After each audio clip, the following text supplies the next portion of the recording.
Hello, I am back on Monday, April 6th, with our YouTube lesson on solving addition and subtraction equations. So you can see I have 4 problems here set out, and as I mentioned in our Zoom meetings this morning, the big emphasis is on the process. So I made these a little more challenging so that hopefully you'll understand the value of the process.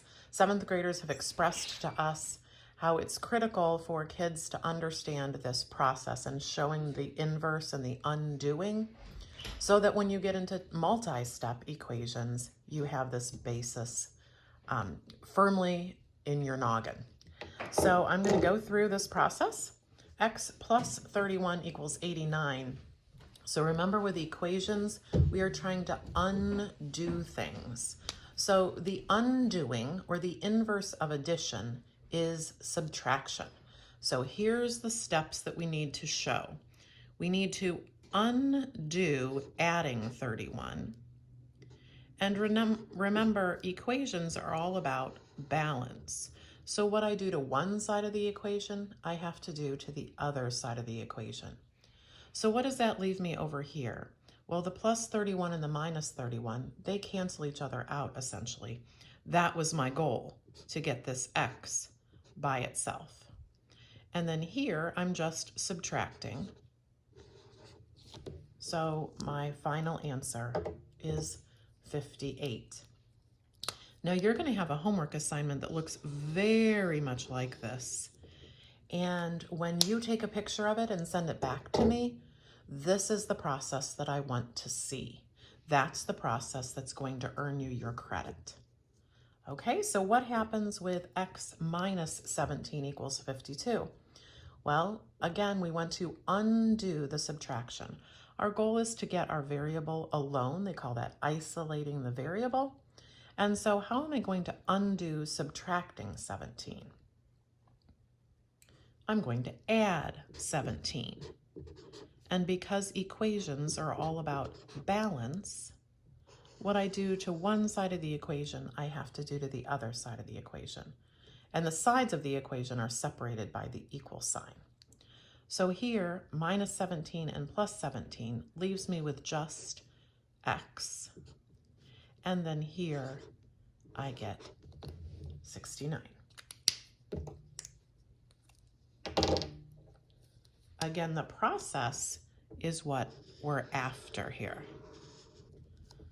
So I upped the ante a little bit here with some fractions and decimals also, partly because that is certainly a standard we've done in 6th grade, and also to ensure that you are using this process.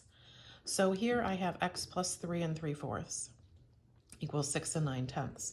I have to undo the adding. I want this guy alone. So I'm going to subtract 3 3/4 from both sides.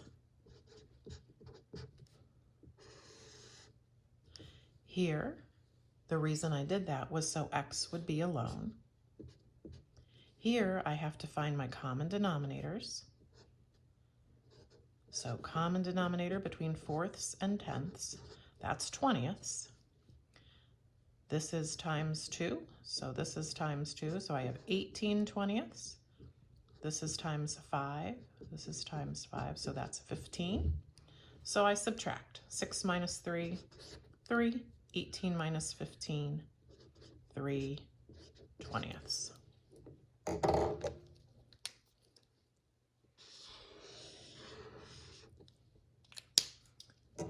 All right, last one I'm going to show you here.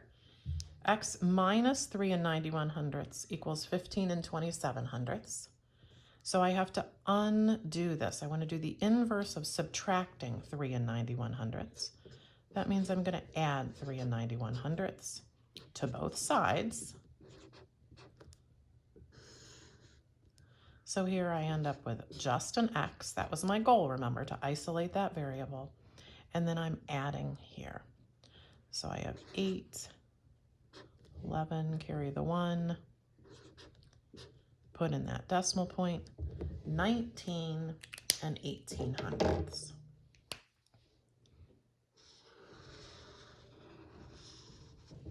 I will be posting a homework paper that looks very much like this. I would like you to complete it. Well, you can screenshot it, mark it up, and then send that back to me. Attach it to the Google assignment. All right, if you have a printer, you can print it off. We had a printer, and this morning my daughter went to print something and one of the pages got stuck. So now we are going to be either buying a new printer or doing some more screenshotting and marking things up in our household as well. So whatever works for your household and your family. If you need more guidance or more help, reach out to me. I'm happy to provide it. Take good care.